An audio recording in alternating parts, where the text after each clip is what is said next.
পবিত্র ঈদুল আজহাকে ঘিরে সিরাজগঞ্জের দক্ষিণ অঞ্চল অর্থাৎ বেলকুচি, এনায়েতপুর, চৌহালিতে বিশেষ করে যমুনার চর অঞ্চল সহ যমুনার পশ্চিম পাড়েও কিন্তু বিভিন্ন ছোট বড় খামার গড়ে উঠেছে। এখানে গরুকে মোটা তাজাকরণ করা হচ্ছে, প্রাকৃতিক উপায়ে এখানে গরু মোটা তাজাকরণ চলছে। বিভিন্ন রকম খাদ্য দিয়ে এখানে গরু মোটা তাজাকরণের যে কার্যক্রম সেটা তারা শুরু করেছে। এখান থেকে প্রতি বছরই আপনারা নিশ্চয় জেনে থাকবেন সিরাজগঞ্জের দক্ষিণ অঞ্চলে এই অঞ্চলগুলোতে কিন্তু কৃষি প্রধান হয়। এই এলাকার যারা কৃষক রয়েছে তারা ছোট ছোট গরুর খামার করেছে, কেউ 2টা 4টা 5টা থেকে শুরু করে কিন্তু আবার অনেকেই বাণিজ্যিক ভাবে খামার শুরু করেছেন।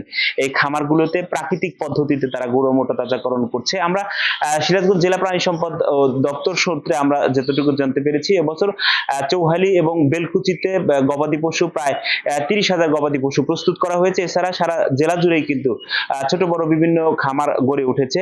আমরা এই মুহূর্তে রয়েছি সরকার অ্যাগ্রো ফার্মে। এখানে প্রায় 65 থেকে 70টি গরু রয়েছে, বিভিন্ন জাতের গরু রয়েছে। এখানে ফিজিয়াম, বাহামা থেকে শুরু করে নানা রং, নানা নামের কিন্তু গরু রয়েছে। তারা এখানে সারা বছর ধরে পরিচর্যা করছেন এবং পরিচর্যা শেষে একটি পর্যায়ে তারা আসলে কোরবানি ঈদকে কেন্দ্র করে হাটে গরু তোলার জন্য প্রস্তুত করছে এবং বিভিন্ন অঞ্চল থেকে এখানে খুচরা এবং পাইকারি যারা ক্রেতা রয়েছে তারা এসে এসে গরু দেখে যাচ্ছে। তবে এখানকার খামারি যারা রয়েছে তাদের সাথে কথা বলেছি, তারা যেমনটি জানিয়েছেন গবাদি পশুর বিভিন্ন খাদ্যের কিন্তু আসলে মূল্য বৃদ্ধি পেয়েছে, যে কারণে তারা একদিকে যেরকম এখানে শ্রমিকের সংকটও রয়েছে, কারণ এই অঞ্চলটি তাঁত শিল্প সমৃদ্ধ হবার কারণে খামারগুলোতে পর্যাপ্ত পরিমাণের শ্রমিকও আসলে পাওয়া যায় না। তারপরেও অতিরিক্ত টাকা দিয়ে কিন্তু আসলে শ্রমিকদেরকে রাখতে হচ্ছে। একই সাথে আবার এখানে যে গবাদি পশুর খাদ্যের যে দাম সেটাও কিন্তু আসলে বাড়ছে, যে কারণে তাদের আসলে গরু মোটা তাজাকরণ করতে গিয়ে নানা রকম অধিক অর্থ তাদেরকে গুনতে হচ্ছে। একই সাথে তারা বলছে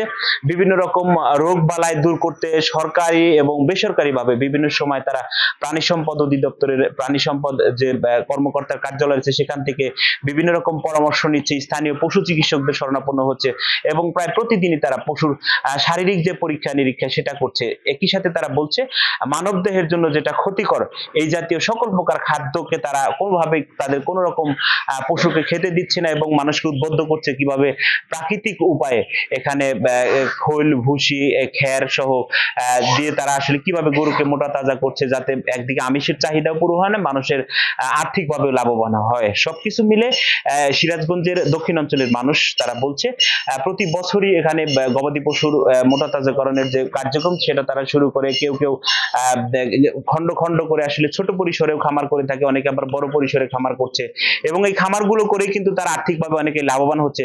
এই যে খামারটি দেখতে পাচ্ছেন এখানে 65 থেকে 70টি খামার হয়েছে। এই খামারের মালিক বা যারা এখানে দায়িত্বরত রয়েছে তারা বলছে এই খামারটিকে দেখে অনেকেই কিন্তু খামার করতে উদ্বুদ্ধ হচ্ছে, আগ্রহ হচ্ছে।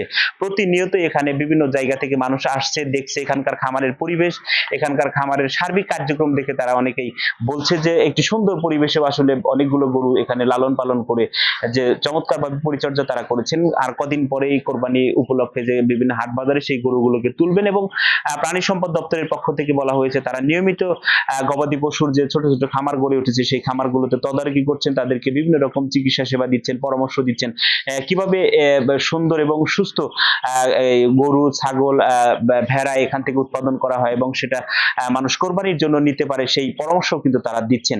সবকিছু মিলে সিরাজগঞ্জের তাঁত শিল্প সমৃদ্ধ বেলকুচি, এনায়েতপুর সহ যমুনার ভাঙন কবলিত চৌহালির চর অঞ্চলেও যারা প্রান্তিক পর্যায়ের খামারি এবং বাণিজ্যিক ভাবে অনেক খামারি কিন্তু তারা গড়ে উঠেছে। তারা কোরবানি ঈদ উপলক্ষে গরু মোটা তাজাকরণ করেছে। তারা চাচ্ছে এখান থেকে একদিকে যেরকম সারা দেশের মানুষের আমিষের চাহিদা পূরণে ভূমিকা রাখবে, একই সাথে অনেক মানুষই এখান থেকে লাভবান হয়ে তাদের সংসার এবং পরিবার পরিজন নিয়ে স্বাচ্ছন্দ্যে জীবনযাপন করতে পারবে। অনেক মানুষের কর্মসংস্থান হয়েছে এই গরুর খামার থেকে। এই ছিল সিরাজগঞ্জের এনায়েতপুর থেকে গরু মোটা তাজাকরণ প্রকল্পের সবশেষ।